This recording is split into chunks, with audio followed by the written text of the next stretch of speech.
Hi friends, कैसे हैं आप सब। स्वागत है आप सबके देहाती भोजपुरी लोकगीत चैनल पे। तो आज आप सबके बीच बहुत ही मजेदार झूमर गीत लेकर के आई हूँ। एक से बढ़ के एक मजेदार ही झूमर गीत है। तो वीडियो के एंड तक बने रहिएगा, सुन करके मजा ही आ जाएगा। क्या गाना है तो वीडियो के एंड तक बने रहिएगा। जी हाँ, यदि चैनल पे नए हैं तो प्लीज चैनल को सब्सक्राइब कर लीजिएगा, बगल में घंटी को निशान को प्रेस कर लीजिएगा, ताकि जब भी मैं वीडियो अपलोड करूँ तो नोटिफिकेशन आप सबको सबसे पहले मिले। अरे नैहर जाए खातिर जातरा बनवनी, नैहर जाए खातिर जातरा बनवनी, फेल कोइले जातरा हमार छोटी रे नदी, जतरा फेल कोइले भातरा हमार छोटी रे नदी, जतरा फेल कोइले भातरा हमार छोटी रे नदी। नैहर जाए खातिर ठेकुआ पकवनी, ठेकुआ पकवनी हो, ठेकुआ पकवनी, सब ठेकुआ खोइले भतार छोटी रे नदी, सब ठेकुआ खोइले भतार छोटी रे नदी। बत्तीस खल के मुड़ी पुरवलो, बत्तीस क्लिप लगाई हो लाल, बत्तीस खल के मुड़ी पुरवलो, अब बत्तीस क्लिप लगाई हो लाल, सयानी दर्दी देखे न जाने, केसिया भइले धुमिल हो लाल, सयानी दर्दी देखे न जाने, आ केसिया भइले धुमिल हो लाल, सयानी दर्दी देखे न जाने।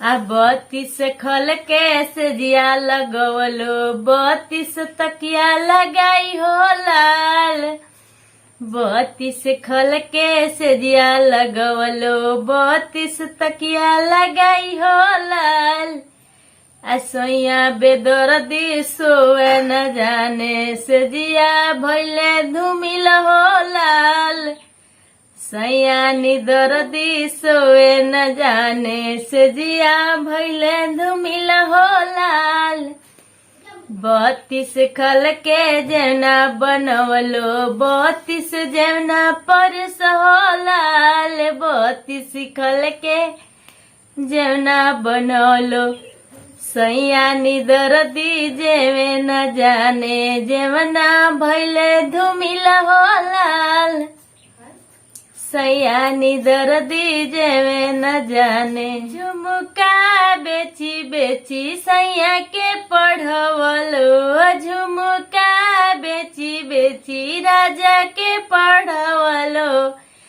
मास्टर कर दिया फेल, फिकिर मत करीह ए राजा, मास्टर कर दिया फेल, फिकिर मत करीह हे राजा, पटना जइबो फारम लइबो, छपरा जइबो फारम लइबो, दिल्ली में दिहा इम्तिहान परीक्षा हम दिवाएब ए राजा, दिल्ली में दिहा इम्तिहान परीक्षा हम दिवाएब ए राजा। टिकावा बेची बेची राजा के पढ़वलो, टिकावा बेची बेची सैया के पढ़वलो, मास्टर कर दिया फेल, फिकिर मत करीह ई राजा, मास्टर कर दिया फेल, फिकिर मत करीह ई राजा, दिल्ली जइह फारम लइह, दिल्ली